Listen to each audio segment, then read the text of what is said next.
Hello everybody. Today I'm going to read a story from the Best Ever Nursery Rhymes and Tales, which has been illustrated by Jonathan Langley. And the story I'm going to read is one that was chosen by one of the people in my class, and that was Izzy. And she wanted the story of Little Red Riding Hood. Once upon a time, on the edge of the big wood, there lived a little girl called Little Red Riding Hood.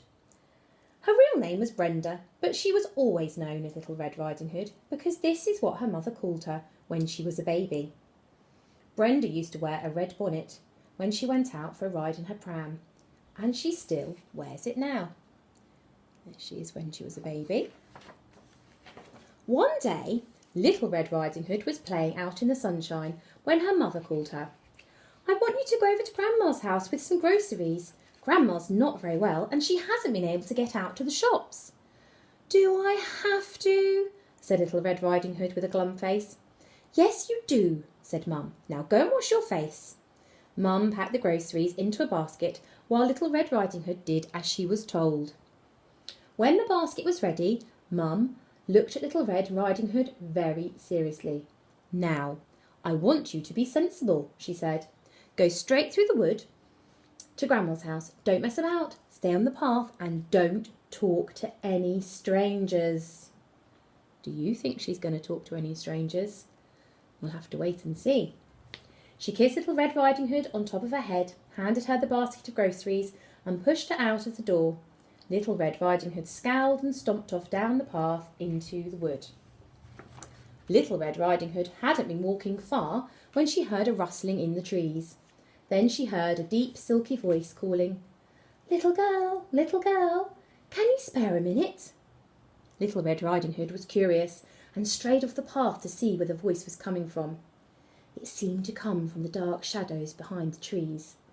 There was a funny smell of old dogs, and for a moment she thought she saw a tall, woolly figure.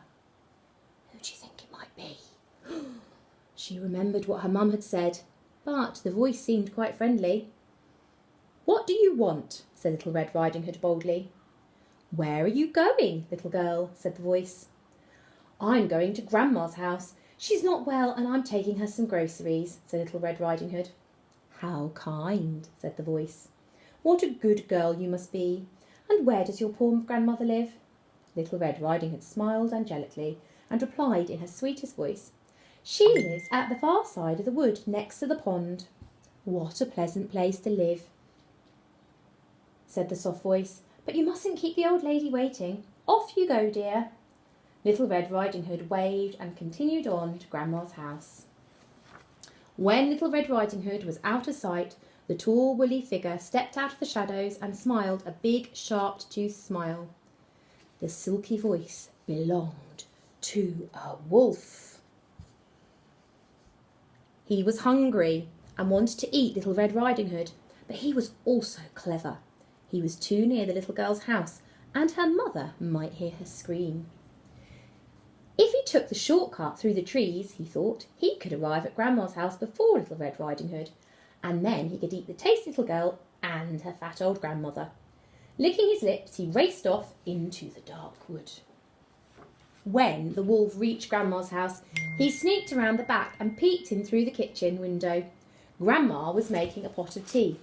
The wolf lifted the latch silently and tiptoed in when Grandma's back was turned. Then, before Grandma could shout, "Tea bag!" the greedy wolf swallowed her whole. Yum, yum," he said. Then he hurried to Grandma's bedroom and searched her drawers until he found a big pink nightgown and a frilly nightcap. Quickly the wolf dressed himself in Grandma's clothes and leapt into bed, just as he heard Little Red Riding Hood approaching the house. "Grandma, where are you?" shouted Little Red Riding Hood. "I'm in bed, child," called the wolf in his best old lady voice. "Come right in, the door's not locked."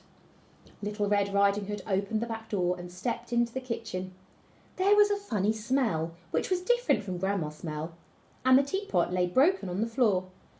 "Grandma, are you all right?" called Little Red Riding Hood. "Yes, dear. I'm not feeling myself today, so I decided to go back to bed. Do come and see me." It was dark in Grandma's room because the curtains were drawn. Little Red Riding Hood, still holding the basket of groceries, stood beside the bed. How strange, she thought. There was that funny smell of old dogs again. She looked at the figure under the great heap of bedclothes and frowned. "Grandma, are you sure you're all right?" said Little Red Riding Hood. "Of course, my child.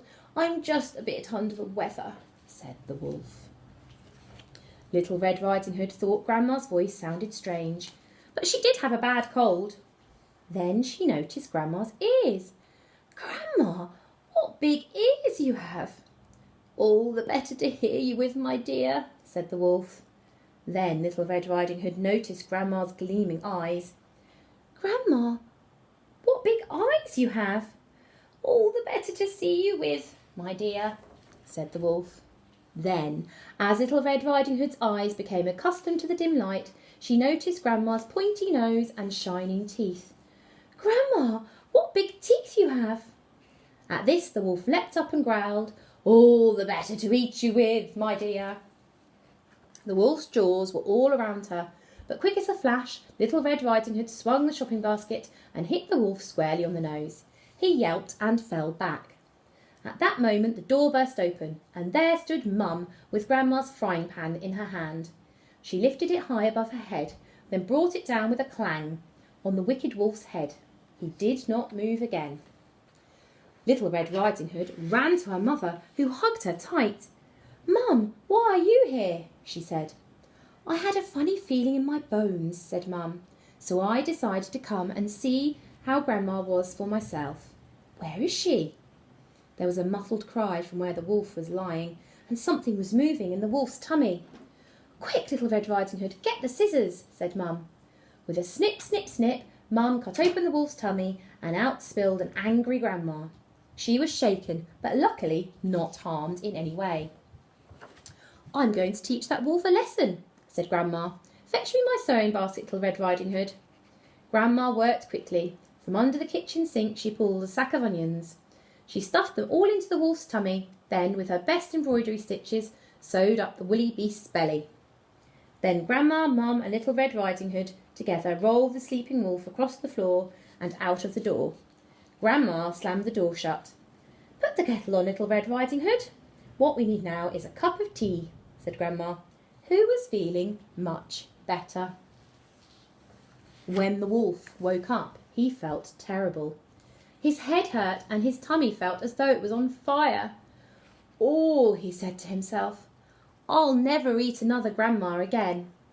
He never did, and he never talked to strange girls again either. The end. And that was the story of Little Red Riding Hood. If you've got a story request, why don't you email your teacher? Goodbye.